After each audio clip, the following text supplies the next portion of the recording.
The billionaire threw his pregnant ex-wife out with nothing. What she became brought him to his knees. What would you do if the person you trusted abandoned you when you needed them most?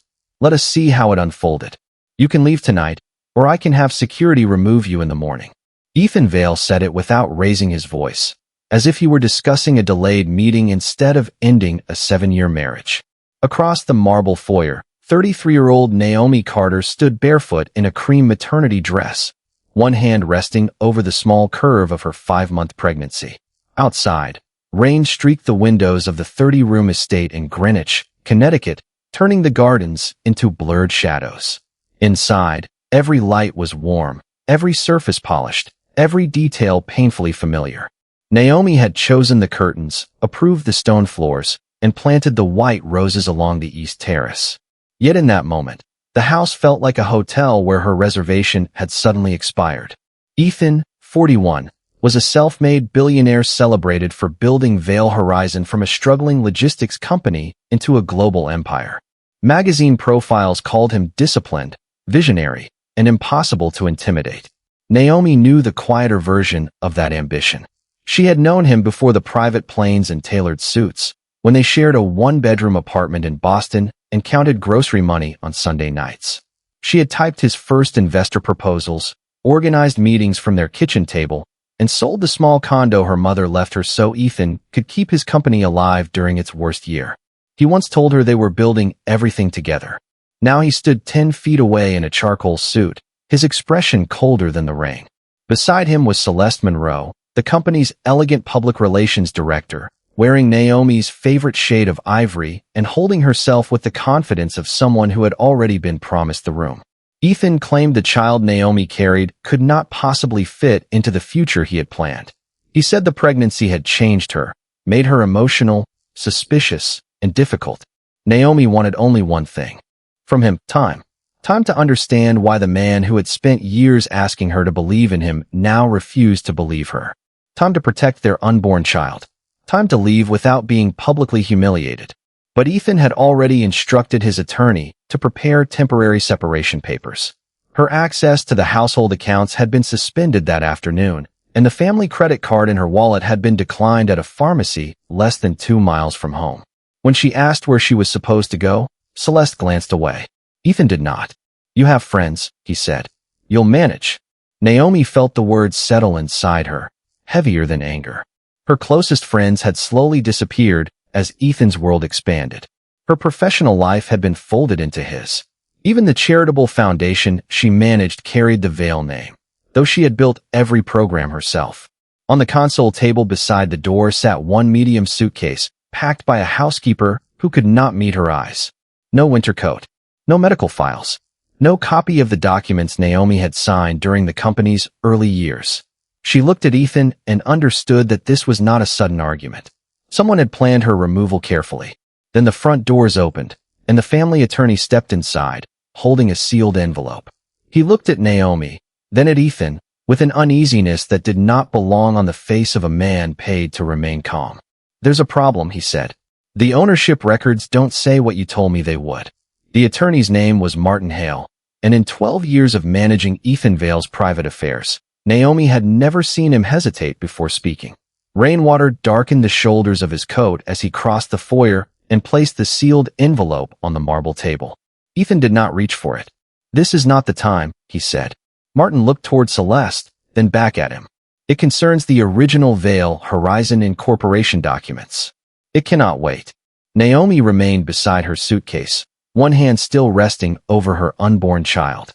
She did not understand why company records mattered on the night her marriage was ending, but the sudden tension in Ethan's face told her he did. Celeste stepped closer and asked whether the discussion could happen privately. Martin replied that Naomi was named in the documents, which gave her the right to hear what he had found. For one brief second, Ethan's composure slipped.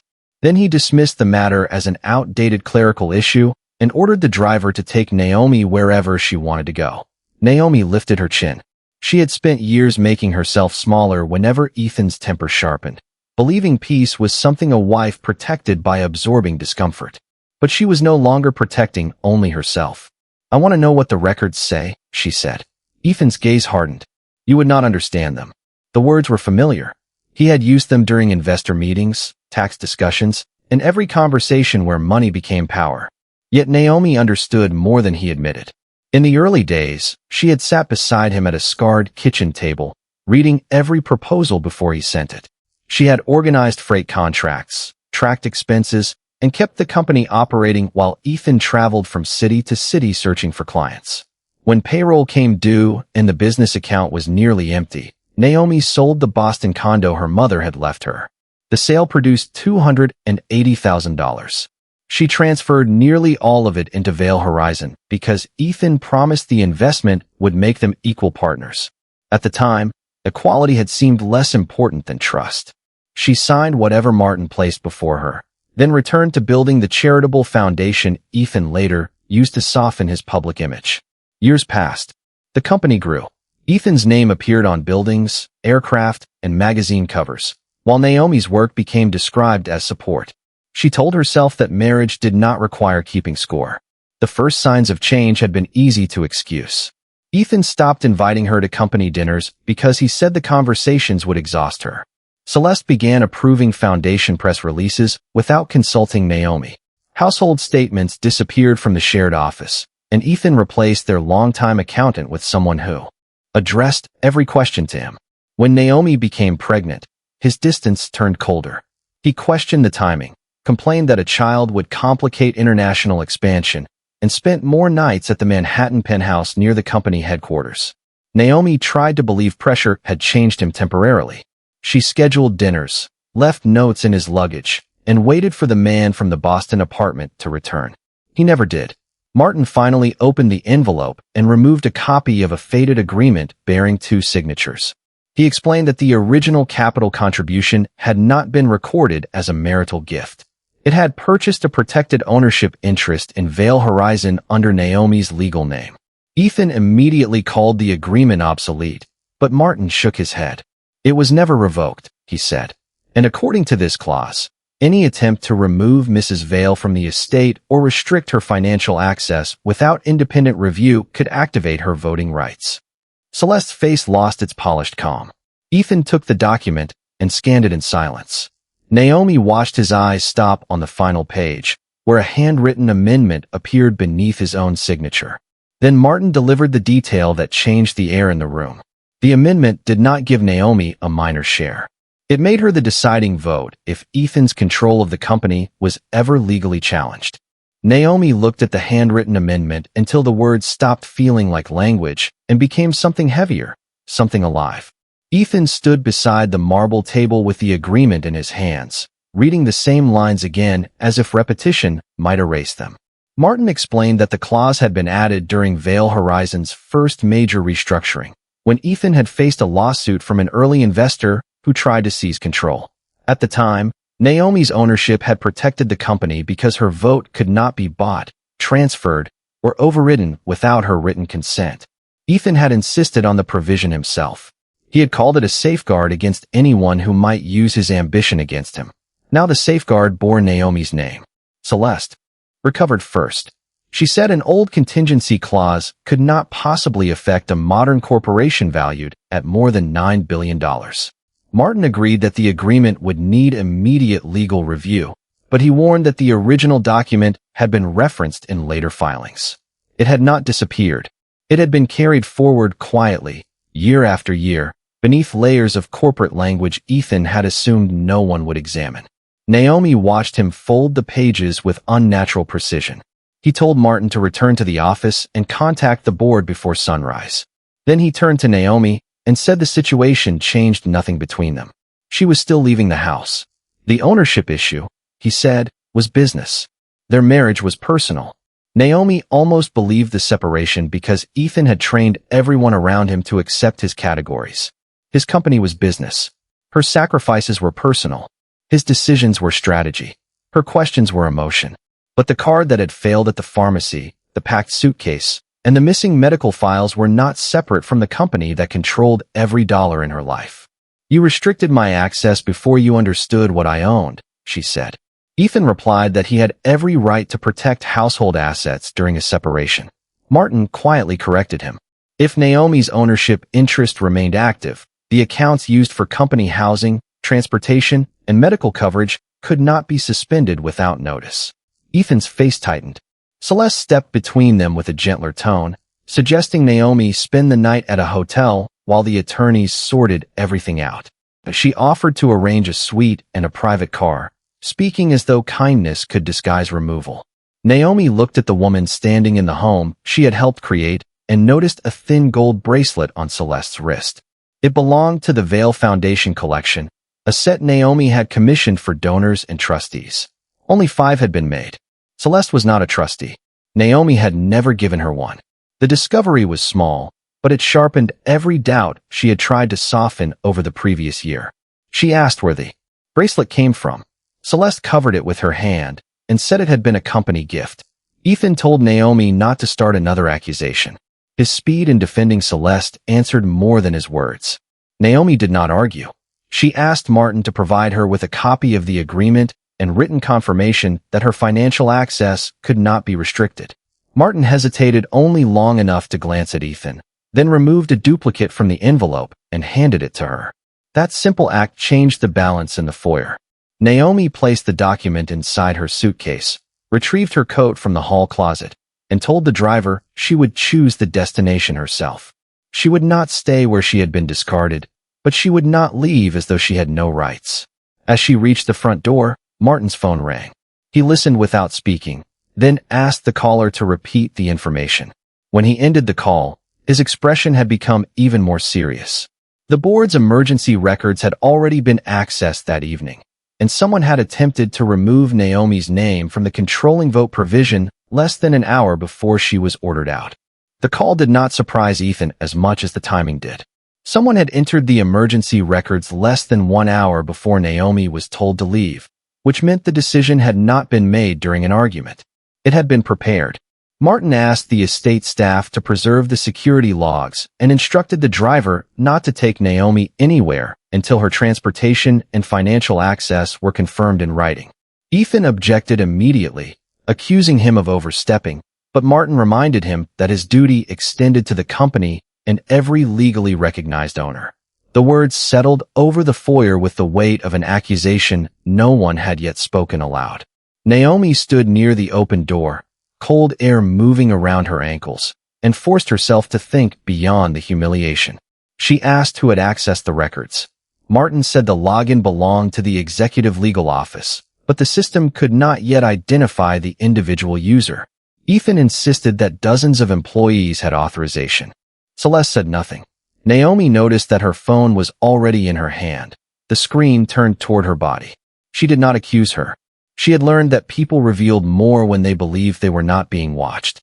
Martin advised Naomi to leave the estate only after receiving temporary access to a personal account and copies of her medical and insurance records. Ethan called the precautions unnecessary, but Naomi remained calm. She requested a written inventory of every item removed from her bedroom, office, and private safe. She also asked that no corporate or foundation documents bearing her signature be altered, destroyed, or relocated. Martin agreed to issue a preservation notice before midnight. Ethan stared at her as though he no longer recognized the woman in front of him. Perhaps he did not. For years, Naomi had protected their marriage by softening every disagreement. She had mistaken silence for grace and endurance for loyalty. Now she understood that calm did not require surrender. 40 minutes later, the driver took her to a quiet hotel in Stamford, 7 miles from the estate. Martin had arranged the room in her name and confirmed that the charge came from an account Ethan could not freeze. Naomi carried her own suitcase through the lobby. She did not look back when the car left. Inside the room, she placed the ownership agreement on the desk, removed her shoes, and sat beside the window while rain blurred the highway lights below. Her unborn child moved gently beneath her hand, a small reminder that fear could exist beside responsibility. She called her obstetrician, explained that she had been displaced from her home, and arranged to collect copies of her medical records the next morning. Then she contacted Lydia Brooks, the former chief financial officer of Veil Horizon and one of the few people who had known the company before it became an empire. Lydia had resigned 2 years earlier after a private disagreement with Ethan. Naomi had accepted his explanation that she was unable to handle the company's growth. Now that story felt incomplete. Lydia answered on the fourth ring. Her voice softened when she heard Naomi's name, then became guarded when Naomi mentioned the controlling vote clause. I wondered when they would come for that, she said. Naomi asked what she meant. Lydia explained that Ethan had tried twice to restructure Naomi's shares into a non-voting trust. Both attempts had failed because the original agreement required Naomi's direct approval. Lydia had refused to disguise the change as routine estate planning. 3 months later, she was removed from the company. Naomi felt the hotel room become very still. She asked whether Celeste had known. Lydia paused before answering. Celeste had attended the final restructuring meeting, even though public relations had no reason to be there. More troubling, she had brought a draft authorization that appeared to carry Naomi's signature. Lydia had rejected it because the signature did not match the documents she remembered. Naomi looked at the agreement on the desk and understood that the attempted access that evening was not the beginning of the plan. It was the latest step. Before ending the call, Lydia offered to send copies of the meeting notes she had legally retained. Minutes later, an email appeared in Naomi's inbox. Attached was a page listing the proposed trust, the rejected authorization, and one handwritten instruction beside Celeste's name. Remove Naomi before the child creates an additional claim. Naomi read the handwritten instruction until the meaning settled into her with a cold precision. Remove Naomi before the child creates an additional claim.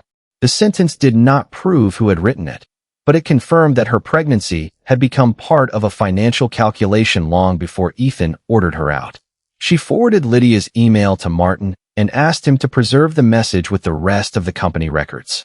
Then she saved copies to a private account created years earlier for the foundation, one Ethan had never managed because it belonged to a separate nonprofit system. She did not sleep.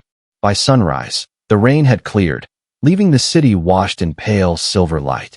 Naomi dressed in the same cream maternity dress, added her coat, and went to her obstetrician's office. The familiar waiting room, with its soft blue walls and quiet music, nearly undid her. Until that morning, she had imagined every appointment as something Ethan would eventually attend, once the company became less demanding, once the next merger closed, once his old tenderness returned. Now she understood that she had been waiting for a version of him that no longer existed. Her physician confirmed that she and the baby were healthy, then provided complete copies of her records and documented the sudden disruption in her housing and insurance access. Naomi accepted the folder without dramatizing what had happened. She was learning that facts carried farther than pleading. When she returned to the hotel, Martin was waiting in the lobby with an independent attorney named Grace Holloway, a corporate governance specialist who had represented minority owners in several major family businesses. Martin explained that he could no longer advise both Ethan and Naomi while their interests conflicted. Grace would represent Naomi alone. The distinction mattered. For the first time in years, someone at the table would be paid to protect her rather than manage her reactions. In a private conference room, Grace reviewed the original ownership agreement, Lydia's meeting notes, the rejected authorization, and the attempted access from the night before. She cautioned Naomi that the controlling vote clause was powerful but not absolute. Ethan's attorneys would argue that it had become obsolete through later restructurings. They would also try to characterize Naomi as a spouse exploiting a technicality during a painful separation. Naomi asked what evidence mattered most. Grace replied that intent, timing, and financial dependency would shape everything. If Ethan had deliberately restricted Naomi's accounts while attempting to remove her voting rights, the board could view his conduct as a threat to corporate stability. The child did not automatically create a claim to Veil Horizon, but any effort to conceal or transfer Naomi's protected interest before the birth could raise serious questions. At noon, Ethan called. His voice was controlled and unexpectedly gentle. He said the previous night had become unnecessarily emotional. He offered Naomi a furnished apartment, complete medical coverage, and a generous monthly allowance if she signed a temporary marital agreement confirming that she would not exercise any company rights during the separation. He called it protection for both of them. Grace listened beside Naomi without interrupting. Naomi asked why the agreement needed to be signed before the board reviewed the ownership records. Ethan paused. Then the warmth vanished. He accused Lydia of manipulating her and warned that public conflict would destroy the privacy their child deserved. Naomi answered that privacy was not the same as silence. She declined to sign. Within an hour, a statement appeared in a financial news newsletter claiming Ethan Vale had taken temporary control of all family-held voting interests because his wife was experiencing health complications related to pregnancy. Naomi stared at the lie, feeling her name become a weapon in someone else's strategy. Grace immediately requested a correction and issued notice that Naomi had not transferred any rights. But the damage moved quickly. Reporters gathered outside the hotel, foundation trustees began calling, and several board members requested an emergency meeting. Ethan had shifted the conflict into public view while presenting himself as the responsible husband protecting an unwell wife. Naomi closed the curtains and placed Lydia's notes beside the ownership agreement. She would not answer every rumor. She would answer the people whose votes mattered. Then Martin forwarded the official board notice.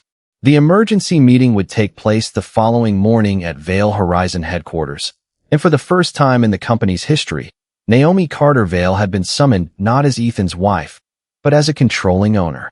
The next morning, Naomi entered Vale Horizon headquarters through the same glass doors she had crossed hundreds of times as Ethan's wife, but the building no longer felt like an extension of his name.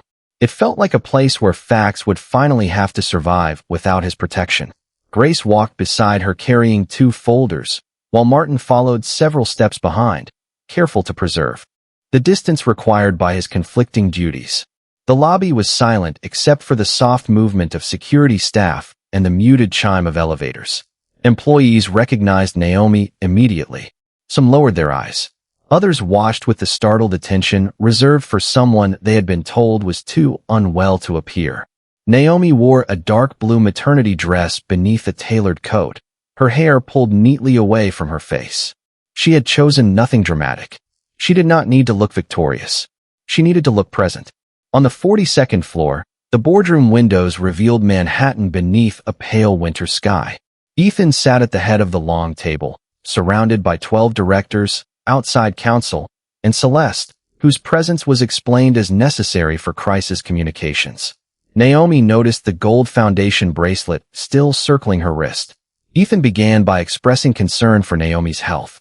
He said the previous days had been stressful and that private marital tension had been distorted into a corporate dispute. Then he presented a proposed resolution temporarily suspending all family-linked voting rights until an independent review could be completed.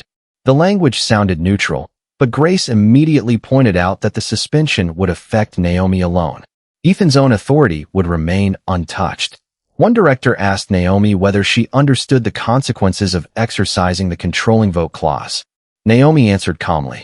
She understood that the clause existed to protect the company when control was threatened by undisclosed influence, improper transfers, or compromised judgment. She also understood that Ethan had attempted to remove her name while restricting her access to money, medical coverage, and corporate records. Celeste interrupted, saying Naomi was confusing personal pain with governance. Grace placed Lydia's meeting notes on the table. She explained that attempts to eliminate Naomi's rights had begun 2 years earlier, long before the pregnancy or separation. The rejected authorization bearing Naomi's questionable signature was distributed to every director. Celeste said she had only delivered paperwork prepared by legal staff. Martin corrected her. No member of the legal department had created that authorization. The room changed. Ethan turned toward Celeste, his expression tightening, but Naomi did not mistake his surprise for innocence. He had known about the restructuring attempts. He had simply assumed the methods would remain invisible. Grace then presented the timeline. Naomi's pregnancy became known within the company. Weeks later, renewed efforts began to remove her voting authority. Her access was restricted. A public statement misrepresented her health. An emergency resolution was drafted to silence her before she could appear. Each event alone might have been explained. Together, they formed a pattern. Ethan argued that the company needed stability. Naomi agreed. Then she exercised the right he had once placed in her hands. She called for an independent investigation into all attempts to alter her ownership, all communications involving Celeste, and every account used to support the public statement about her condition. Until that review was complete, she proposed that Ethan remain chief executive officer but lose unilateral authority over family-held shares and extraordinary transactions. The deciding vote fell to Naomi. When she raised her hand, the motion passed. Ethan stared at her across the table, not angry at first, but stunned by the realization that she had not come to destroy his company. She had come to prevent him from using it as a private weapon. As the meeting adjourned, one of the oldest directors asked Naomi to remain. He opened a sealed archive file retrieved that morning and placed a letter before her. It had been written by Ethan 7 years earlier, during the company's financial crisis.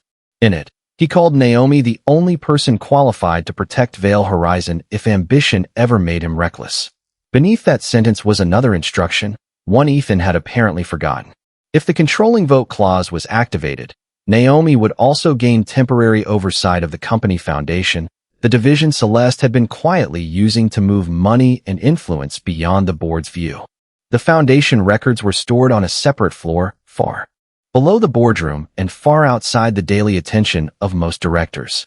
Naomi had built that division from a borrowed office and 3 folding tables, turning it into a national network that funded prenatal clinics, housing programs, and scholarships for women rebuilding their lives after financial hardship. Ethan had praised the foundation in interviews, calling it proof that Veil Horizon believed success carried responsibility. He had rarely mentioned that Naomi designed every program, recruited the first trustees, and spent years visiting communities while he attended investor dinners. Temporary oversight gave her access to records she had once trusted others to manage. Grace arranged for an independent accounting team to review them under the board's preservation order. Naomi did not search private messages or demand information she had no right to see. She asked for ordinary documents, approved grants, vendor payments, consulting contracts, and expense reports. What she found was not one dramatic transfer, but a pattern hidden beneath respectable descriptions. Over 18 months, the foundation had paid nearly $4 million to communications firms connected to Celeste. The invoices described donor outreach, brand protection, and strategic engagement, but several listed events Naomi knew had never occurred. One claimed payment for a maternal health conference in Chicago during a week when the foundation's entire staff had been in Denver. Another billed for a scholarship campaign Naomi had canceled before launch. The gold bracelets had been purchased through the same vendor account, though the donor collection was never meant for personal gifts. Naomi felt no satisfaction as the numbers accumulated. Every questionable payment represented money that should have reached someone who needed it. Celeste arrived on the foundation floor shortly after noon, accompanied by company counsel. Her confidence had returned, polished and carefully restrained. She said the expenses were part of a confidential reputation strategy approved by Ethan after negative reports threatened a major merger. Naomi asked why charitable funds had been used. Celeste replied that protecting Veil Horizon protected the foundation. It was the same logic Ethan had used for years. Everything served the company, and the company served him. Naomi requested the written approvals. Celeste produced several electronic authorizations carrying Ethan's initials. Grace examined them and noted that some were dated while Ethan had been overseas without secure system access. Celeste insisted his executive assistant had processed them. The assistant, when contacted through counsel, denied receiving such instructions. Ethan joined the meeting by telephone. He sounded exhausted, but he defended the reputation campaign as necessary and accused Naomi of damaging programs she claimed to care about. Naomi asked one question. Did you approve $4 million in foundation payments to firms connected to Celeste? Silence answered first. Then Ethan said he had authorized protective spending, but not the amounts being described. Celeste's expression remained still, yet her fingers tightened around the edge of the table. The independent accountants traced the largest payments to a holding company registered in Delaware. Public records named no individual owner, but the mailing address matched a private office Celeste had used before joining Veil Horizon. The structure did not prove that she controlled the company, but it was enough for the board to suspend her from foundation activities pending review. Celeste turned to Naomi and said she was making a dangerous mistake. She warned that Ethan would eventually regain control and remember who had humiliated him. Naomi did not react. She had spent too long fearing the consequences of disappointing a man who felt no fear while taking everything from her.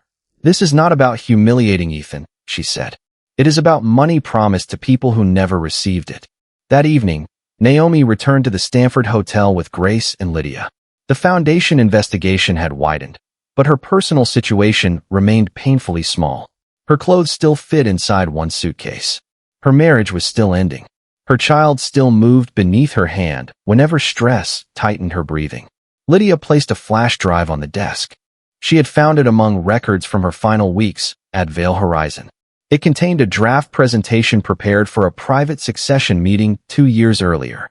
The final slide named Celeste as future head of both corporate communications and the foundation, but one line beneath the proposal mattered more.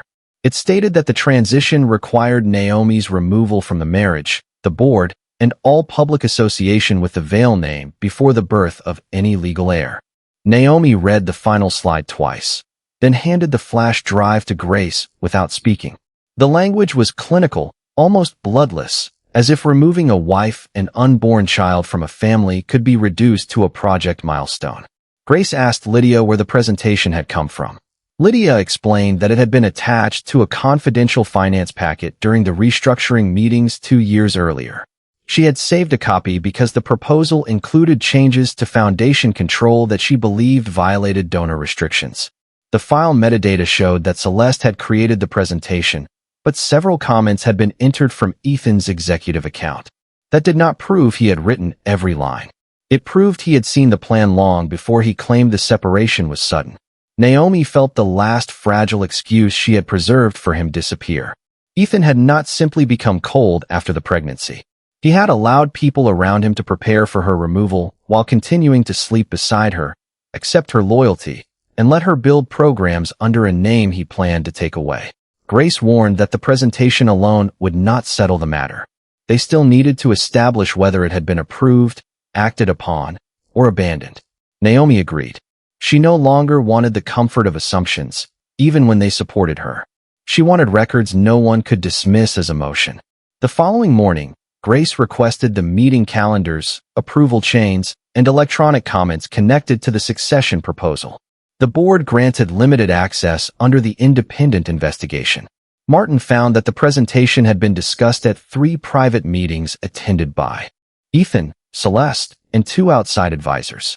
One advisor remembered objecting to the phrase legal heir because it created unnecessary personal risk. The other had written a note recommending that Naomi sign any restructuring documents before a future pregnancy. Neither advisor claimed to know about her current condition at the time, but the pattern was becoming impossible to deny. Ethan asked to meet Naomi privately.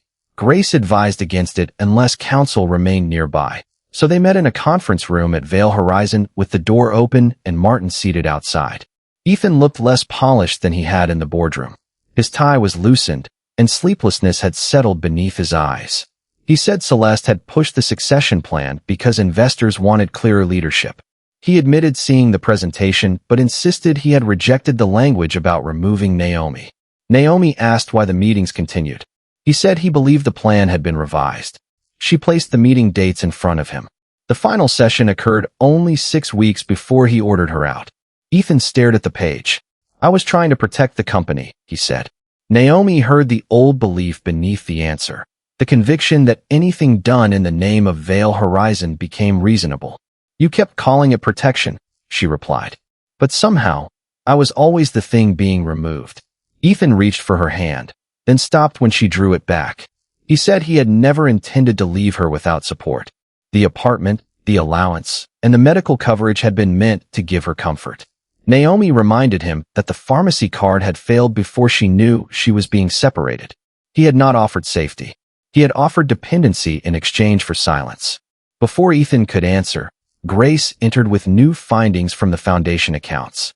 The Delaware holding company had transferred more than $1 million into a private investment vehicle controlled jointly by Celeste and an outside advisor from the succession meetings. More damaging was the payment description attached to the first transfer, Leadership Transition Consulting. The date matched the week Naomi learned she was pregnant. The board called an emergency session for that afternoon. Celeste was ordered to appear with independent counsel, and Ethan was informed that his executive authority could be temporarily restricted if he failed to explain his involvement. Naomi returned to the boardroom carrying no speech and no desire for spectacle. As the directors took their seats, Celeste entered through the side door and placed a sealed folder before the chairman. She said the contents would prove Ethan had authorized the transition from the beginning. Across the table, Ethan looked at Naomi, and for the first time since the night he threw her out, fear replaced certainty in his eyes. Celeste opened the sealed folder with the careful confidence of someone who believed she had saved herself. Inside were printed emails, executive approvals, and meeting summaries carrying Ethan's name. The first message instructed outside advisors to prepare a succession structure that would separate Naomi's voting interest from the company before any future child could complicate control. Another approved payments from the foundation for what Ethan called confidential reputation protection. The final document authorized Celeste to coordinate Naomi's transition out of public-facing roles. Ethan read each page in silence. He did not deny sending the messages. Instead, he argued that the language had been drafted during a period of intense investor pressure and had never been intended as a plan to destroy Naomi's rights. Celeste gave a bitter laugh. She reminded him that he had approved every meeting, every payment, and every effort to present Naomi as emotionally unstable. Ethan turned toward her and said he had never authorized forged signatures or personal transfers. Their alliance began collapsing in full view of the board, each accusation exposing another layer of the arrangement they had once protected together. Naomi watched without satisfaction. She had imagined this moment many times during the sleepless nights at the hotel, but reality carried no triumph. The man across from her was still the father of her child, still the person who had once eaten cold noodles beside her in a tiny Boston apartment and promised they would never let money change them. The board chairman asked Ethan a direct question. Had he ordered Naomi's financial access restricted before she was informed of the separation? Ethan hesitated, then admitted that he had. He claimed the restriction was temporary and designed to prevent impulsive transfers during a marital dispute. Grace placed the pharmacy record beside the meeting timeline. Naomi's medical card had been suspended 6 hours before Ethan spoke to her. The chairman asked whether Ethan knew she was 5 months pregnant at the time. The silence that followed seemed to press against the glass walls. Ethan finally said yes. One director removed his glasses and looked down at the table. Another asked why the public statement described health complications that did not exist. Ethan said the communications team had chosen the wording to calm the market. Celeste immediately replied that Ethan had approved the exact sentence. She produced a message in which he had written, "Make her absence look necessary, not hostile." Naomi felt the words more deeply than any insult he had spoken in the foyer. He had not only thrown her out, he had prepared the world to believe she was too fragile to stand. Grace then presented the independent accountant's preliminary findings. Foundation money had supported the succession campaign, private image consultants, and the holding company connected to Celeste. Ethan had approved broad spending authority, while Celeste had hidden the destination of several transfers. Responsibility did not belong to one person. The system had required Ethan's power and Celeste's execution. The board voted to suspend Celeste immediately and refer the financial records for outside legal review. Then came the harder motion. Ethan would remain a shareholder, but his authority as chief executive officer would be suspended pending completion of the investigation. He argued that removing him would frighten lenders and damage thousands of employees. Naomi knew he was not entirely wrong. Veil Horizon was larger than their marriage, and careless punishment could harm people who had never entered that foyer. She requested a brief recess and met Grace in the adjoining room. Rather than support permanent removal, Naomi proposed temporary independent leadership, protection for employee payroll, and a ban on extraordinary transactions until the review ended. When the board reconvened, she cast the deciding vote for that plan. Ethan looked at her with an expression that held disbelief and something close to shame. She had protected the company he had used against her. As directors began leaving, the chairman handed Naomi one final report from the accountants. The foundation's missing money had not all gone to Celeste. Nearly $2 million had been transferred into a private trust established for Ethan. The trust document named one future beneficiary, Naomi's unborn child. Ethan stared at the page and whispered that he had never created it. But beneath the beneficiary clause was his verified electronic signature, dated 3 days before he ordered Naomi out. The trust document remained on the boardroom table after everyone else had stepped away, its clean legal language concealing a contradiction Ethan could not explain. $2 million had been diverted from the foundation into a private account bearing his verified signature, yet the sole future beneficiary was the child he had treated as an obstacle. Grace asked the independent accountants to trace the authorization from its origin rather than assume the signature proved intent. The electronic record showed that Ethan had approved the trust 3 days before Naomi was expelled from the estate, but the attached instructions had been entered through Celeste's executive access. Ethan insisted he remembered signing a routine estate planning packet after a late meeting. He had believed the documents protected the child financially while keeping the arrangement outside Veil Horizon's ownership structure. Celeste, he said, had presented the trust as a private safeguard in case the separation became public. Naomi heard the explanation without offering him relief. Even if he had not understood the source of the money, he had signed pages he had not read, trusted Celeste with authority he refused to share with his wife, and attempted to control their child's future without speaking to the child's mother. Grace pointed to a clause near the end of the trust. The funds could not be released until Naomi permanently surrendered her controlling vote and waived any claim to foundation governance. The unborn child had not been protected. The child had been used as leverage. Ethan lowered himself into a chair as the meaning became clear. Celeste had designed an arrangement that could be presented as generosity while forcing Naomi to choose between her legal rights and financial security for the baby. But Celeste could not have created the opportunity alone.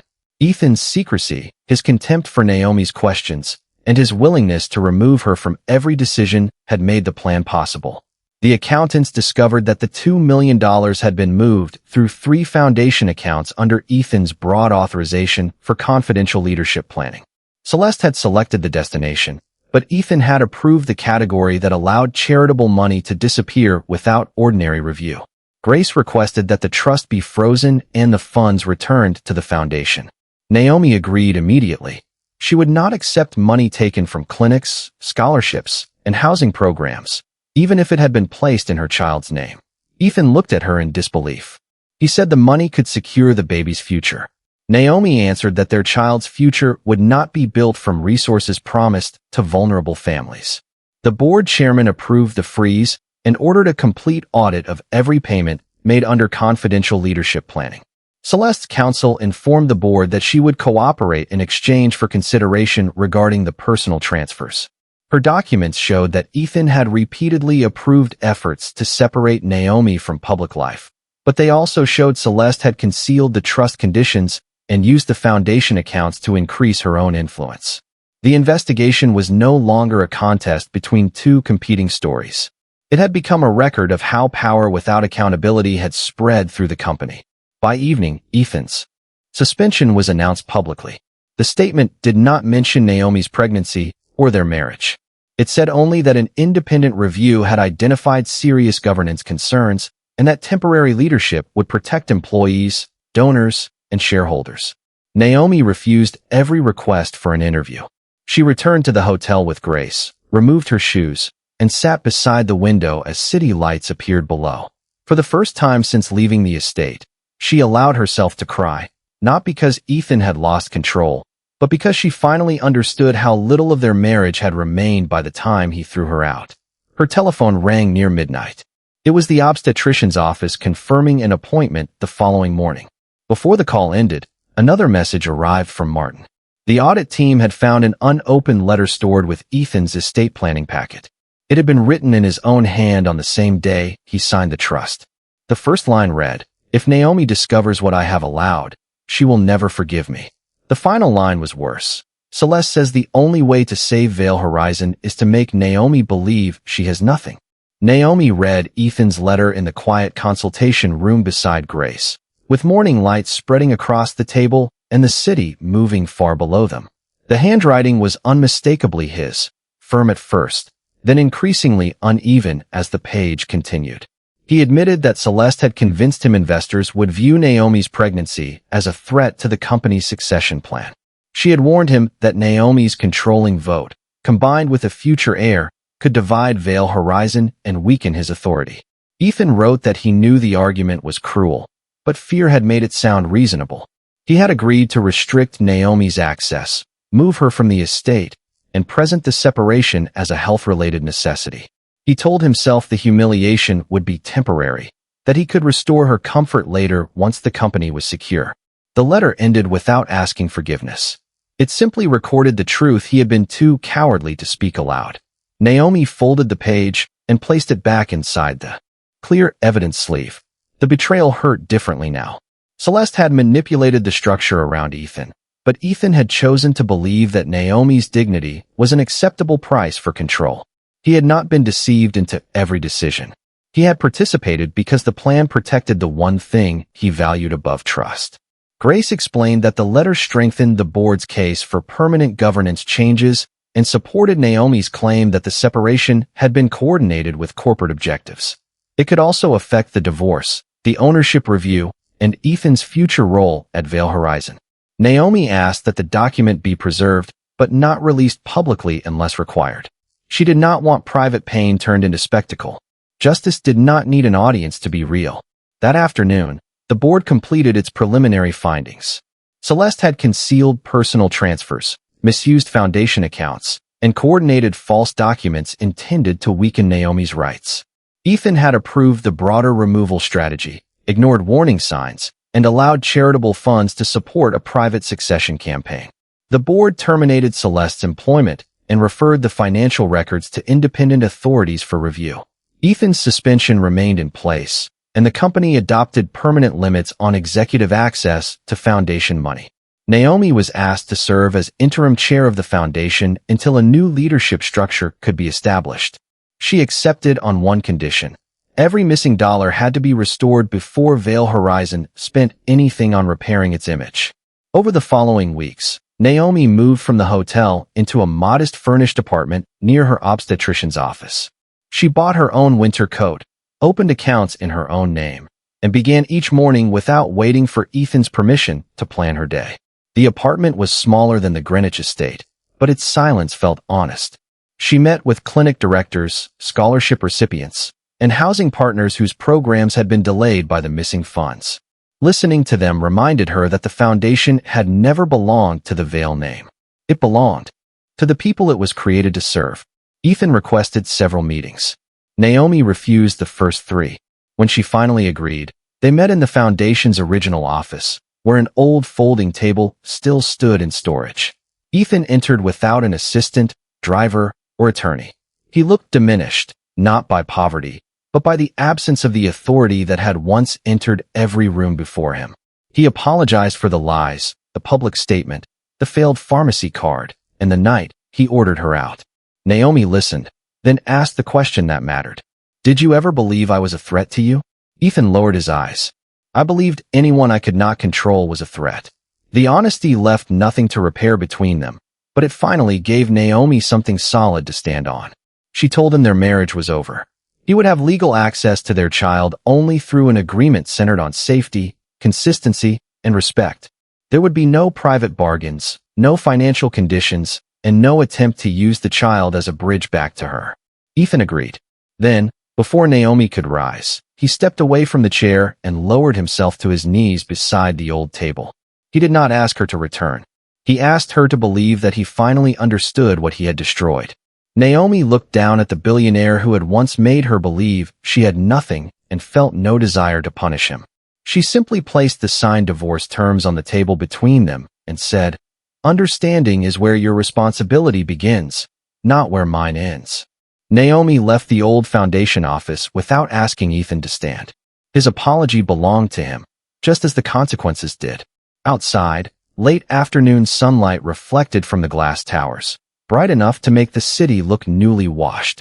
She placed one hand beneath the curve of her stomach and walked toward the waiting car Grace had arranged, carrying nothing from the meeting except the certainty that the life behind her could no longer define the one ahead. Over the next 2 months, the independent review moved from preliminary findings to formal consequences. Veil Horizon restored every dollar taken from the foundation, including interest and administrative costs. Several executives who had approved questionable payments resigned, while new safeguards required independent trustees to authorize any expense connected to corporate reputation or leadership. Celeste's holding company was dissolved during the financial review, and the personal transfers were placed under legal restriction while outside authorities determined what must be repaid. She released a statement claiming she had acted under Ethan's direction, but the documents showed that she had also created false authorizations, concealed ownership interests, and benefited personally from the system. Ethan could no longer protect her without exposing himself further. He chose cooperation instead. The board accepted his resignation as chief executive officer, though he retained a reduced ownership position under strict governance limits. The announcement stunned the financial world. For more than a decade, Veil Horizon had seemed inseparable from the man whose name it carried. Now the company would continue without his daily control, led temporarily by an experienced executive selected by independent directors. Naomi refused every suggestion that she take Ethan's position. She had no desire to inherit the throne that had cost her marriage. Her power was not measured by whether she sat in his chair. She remained controlling owner only long enough to complete the reforms, protect employee benefits, and separate the foundation permanently from the company's public relations department. Then she announced a new structure placing charitable assets under an independent trust led by community representatives, medical professionals, and former program recipients. The decision reduced her own authority as well. Grace asked whether she was certain. Naomi answered that no institution should depend on the virtue of one powerful person, not even her. The divorce settlement was finalized quietly. Naomi retained her protected ownership interest, the value of her original investment, and a fair division of marital assets. She refused the Greenwich estate. The house held too many rooms built around silence. Instead, she purchased a light-filled townhouse outside Boston, less than 3 miles from the apartment where she and Ethan had once begun. The choice was not nostalgia. It placed her near her obstetrician, Lydia, and a maternal health center the foundation had recently restored. Ethan agreed to a carefully structured parenting plan. He would attend counseling, complete financial transparency requirements, and meet the child only according to a schedule established after the birth. Naomi did not deny him fatherhood, but she refused to let remorse become a shortcut around trust. One evening, 3 weeks before her due date, Ethan sent a handwritten letter rather than another request for a meeting. He said he had begun working with a nonprofit that taught financial literacy to small business owners, not as a donor whose name appeared on a building, but as an unpaid advisor whose decisions were reviewed by others. He did not ask Naomi to be impressed. He wrote only that accountability felt different when no one was required to praise it. Naomi placed the letter in a drawer reserved for documents their child might one day choose to read. She neither answered nor destroyed it. Her future did not require constant judgment of his progress. On a clear morning in early spring, Naomi stood inside the renovated maternal health center while staff prepared for its reopening. The waiting room smelled of fresh paint and clean linen. Sunlight spread across soft blue walls, touching photographs of the families the clinic had served. A plaque near the entrance carried no Billionaire's name. It read, "Funded by the communities this center exists to protect." Naomi smiled as the baby shifted beneath her hand. Then Grace approached with an urgent message from the board. An undisclosed account had been discovered during the final audit, containing the remaining profits from Celeste's succession plan. The money legally belonged to Naomi under the original ownership agreement, but accepting it would make her the single largest individual shareholder in Veil Horizon. Declining it would transfer the funds into an employee trust and permanently end her controlling role. Naomi looked through the clinic doors at the nurses, mothers, and children gathering for the reopening. By sunset, she would have to decide whether to keep the power that had protected her or surrender it to build something no one person could ever control again. Naomi made her decision before sunset. She declined the undisclosed shares and directed every dollar from the account into the employee trust. Grace read the documents twice before signing as witness. By surrendering the controlling interest, Naomi gave up the authority that had protected her when Ethan tried to erase her, but she also ensured that no single executive, spouse, or heir could ever hold Veil Horizon hostage again. Employees would elect trustees, receive profit participation, and gain independent representation in major corporate decisions. When the announcement reached headquarters, some directors called it generous. Others called it foolish. Naomi called it freedom. She had not fought to replace Ethan at the top of the same structure. She had fought to make certain that what happened to her could not happen so easily to anyone else. The maternal health center reopened that afternoon beneath a bright spring sky. Nurses moved through the halls, children colored at low wooden tables, and expectant mothers filled the waiting room with quiet conversation. Naomi stood near the entrance in a soft emerald dress, one hand resting over her belly as the clinic director thanked the community partners who had restored the program. No one mentioned the scandal. No one needed to. The open doors, fully stocked examination rooms, and reinstated staff said more than any public statement could. 2 weeks later, Naomi gave birth to a healthy daughter named Hope Carter Vale. She chose Carter as the child's middle name to preserve the family identity she had carried before marriage, and Vale because she would not teach her daughter to fear the truth of where she came from. Ethan met Hope for the first time in a quiet hospital room under the supervision required by their parenting agreement. He did not arrive with flowers, photographers, or promises. He washed his hands, sat beside the bassinet, and asked Naomi for permission before lifting their daughter. When Hope opened her eyes, Ethan's face changed.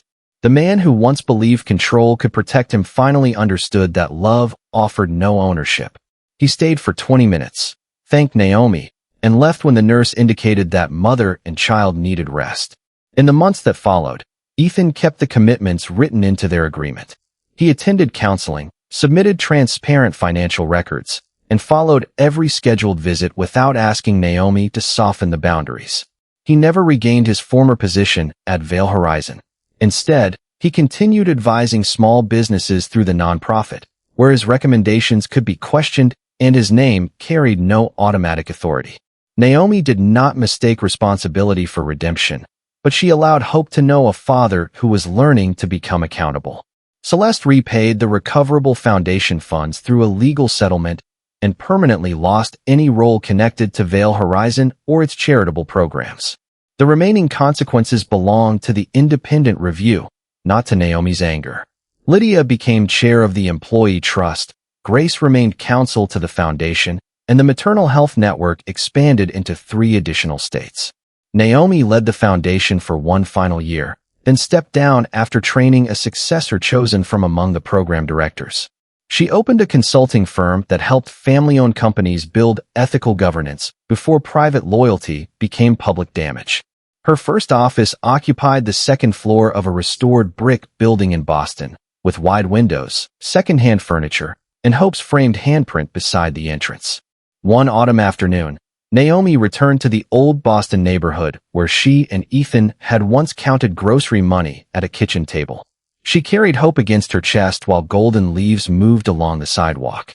Across the street, Ethan waited for his scheduled visit, holding a small picture book and nothing else. He did not ask Naomi to forgive him. He had finally learned that forgiveness was not a door he could demand she open. Naomi handed him their daughter, watched him greet Hope gently, and felt the last weight of the Greenwich estate leave her. Ethan had thrown her out believing he was taking everything. Instead, he had forced her to discover what could never be taken: her judgment, her name, her courage, and the future she could build without permission. He had fallen to his knees asking her to recognize his regret, but Naomi's victory was never the sight of a billionaire humbled before her. It was walking away with no need to see him remain there.